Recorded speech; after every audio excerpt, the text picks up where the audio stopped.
Right, and welcome to another Huddle Breakdown Extra Time. I'm your host Martin Murphy and joined as ever by James and by Alan. So guys, last week it wasn't much of a glee club, I would say. I don't think that has changed very much, certainly not from my point of view. So yes, Celtic crash out at the qualification stage for the Champions League. Against an opposition that, when the draw was made, many would have fancied us to go through. Although, if you know the history, etc., that's now 5 consecutive attempts that we've failed to get through these qualifiers. You know, obviously the last 3 years we've managed to get straight in, but due to the qualifiers, not the best. Guys, just before I come to you and we analyse that, I'll just let people know what we're talking about today as well. So we're obviously going to go through the European match, and as we always do in extra time in a bit of depth, we'll be looking at the manager, we'll be looking at the players, we'll be looking at the tactics, maybe the strategic direction of the club and so forth, which we have covered a bit in the last few weeks, but we can certainly touch on again. I think also want to highlight with the Glasgow Derby coming up on Sunday. We've got another special guest in. Regular viewers will know Patrick Caskie, a Rangers fan, but he's all right, folks. He's a lovely guy, does a lot of charity work. We've been trying to bring him over to the light, but I think it's good if you've got people like that in the Rangers support. I think he's a great exemplar, but a really, really interesting guy. And again, always good to get the view from the other side of the hill when we're playing these games as well. But a poetry corner later as well. Unless the guys have got a limerick, it's probably not going to be anything that will bring you great joy.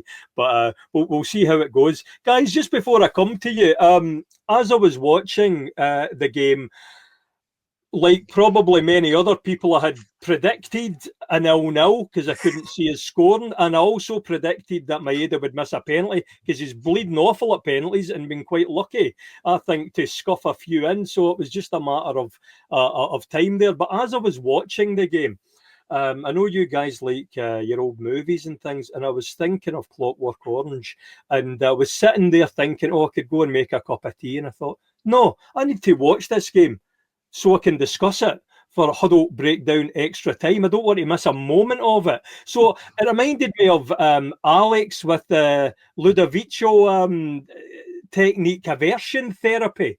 When they've got him full of drugs, giving him nausea, and they've got the metal holding his eyes wide open so he watches the whole thing.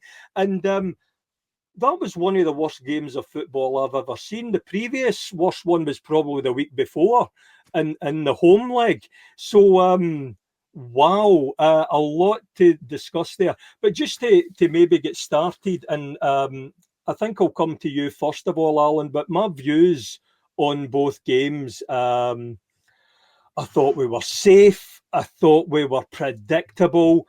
I thought there was no urgency.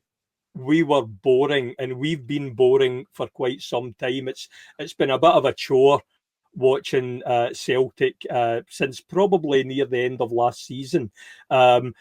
Since the moment probably Hatate get injured at Pittodrie, the creativity went out the side with Jota already missing. We had a stinking cup final. We've started the season not free flowing. There's all manner of things to get our teeth into. What I would like really your opinion on just now before we start getting into individual players. Was Brendan's role in this? Okay, the board have hung him out to dry, no questions asked. That man deserved to have some new recruits of a decent standard in to play his style of football. But given that's not the case, he's on a fair wage, apparently, over 3 million. You're looking at somebody described as an elite manager. Why are we so brutal to watch at the moment? What can he do? Potentially it could be better. Yeah, listen, football's not just about the fun stuff, scoring goals. Well, definitely not. We know that. So, listen, 1 goal conceded in 6 games. We are rocking.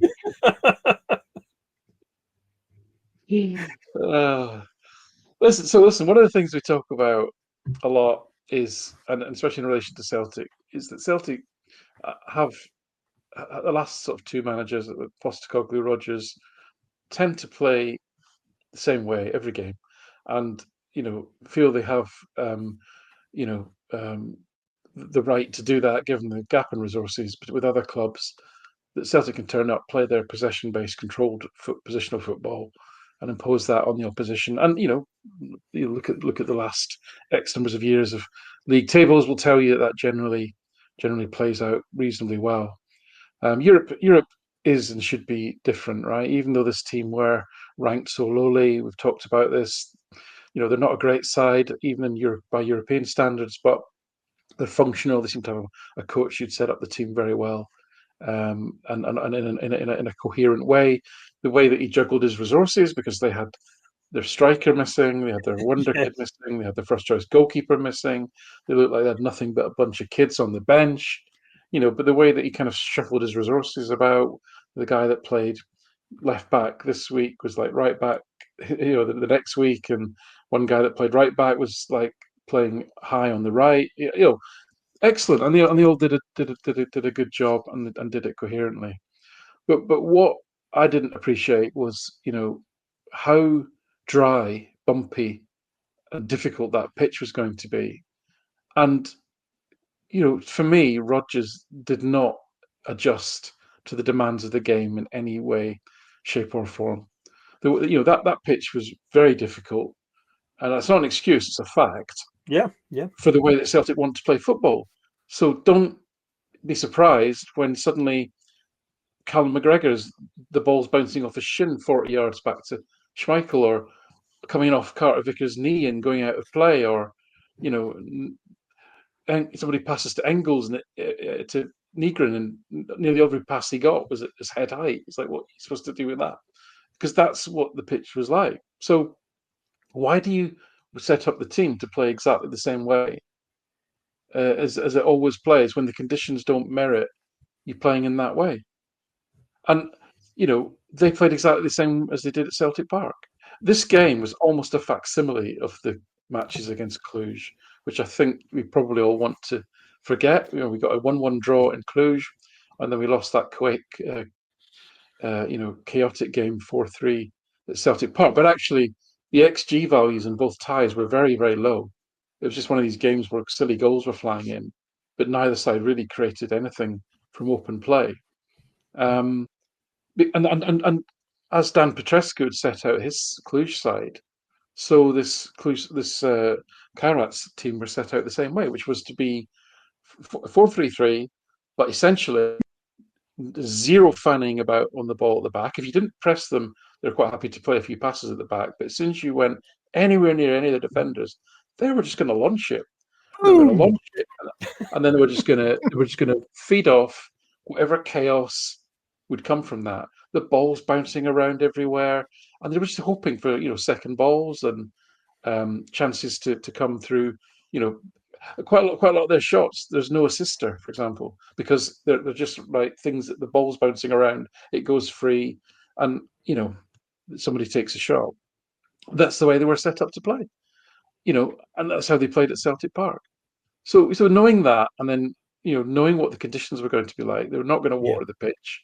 The pitch was dry, the pitch was bumpy, etc. You could, why didn't you adjust the way that you were going to play the game? Personally, and this is classic, Monday night quarterback sort of stuff, but it was crying out for like a 4-4-2 diamond. I'd have brought in Engels and Bernardo to shuttle up and down. Fine, have McGregor at the base of at the top of the diamond, base of the diamond, Nygren behind probably Yamada and Maeda, and just asked Bernardo and Engels, if you get the ball, either if you see space in front, you run with it. If you don't, you smack it down the channels. And to put a 35-year-old and a 38-year-old centre back.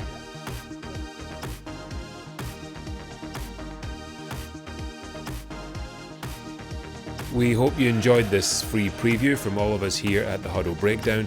We know you have options, and we really appreciate you tuning in. To hear the rest of this episode and for much more Huddle Breakdown content, head on over to www.huddlebreakdown.com. We hope you consider subscribing. Thank you.